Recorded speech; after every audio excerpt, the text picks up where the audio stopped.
PB PABSI mematangkan persiapan 10 lifter nasional menuju ajang IWF World Championship 2025 di Norwegia.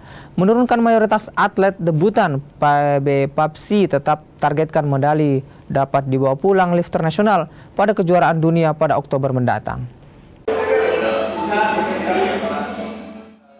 PABSI menggembleng 10 lifter nasional menjelang turun di IWF World Championship 2025 di Norwegia 2 hingga 11 Oktober.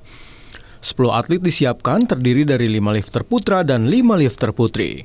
Eko Yuli Irawan, Rizky Juniansyah, dan Rahmat Erwin menjadi ujung tombak lifter merah putih.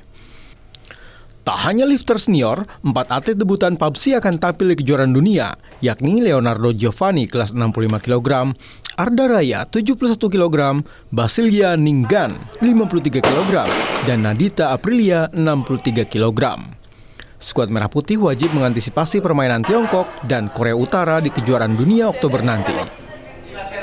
Selain ingin mencetak juara baru, PABSI menilai kejuaraan dunia ini menjadi ajang melatih mental atlet Indonesia dan memetakan kekuatan negara lawan di peta persaingan dunia. Untuk Eropa mereka rata-rata kelas atas, pesaing bawah Cina, Korea, tetapi juga untuk Asia Tenggara udah hebat-hebat, udah kuat-kuat juga. Vietnam, Thailand terutama, Filipina, mereka persaingan sangat keras sama dengan kita.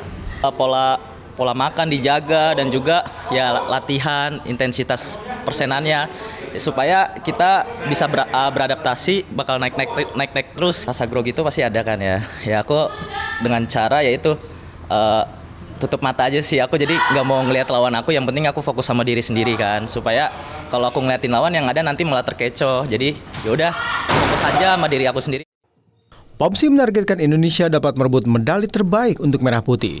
Setelah kejuaraan dunia di Norwegia, lifter Indonesia kembali fokus mempersiapkan diri menjelang SEA Games Thailand 9 hingga 20 Desember 2025. Rini Tanikan, Yanuar Ruslim, Kompas TV, Jakarta.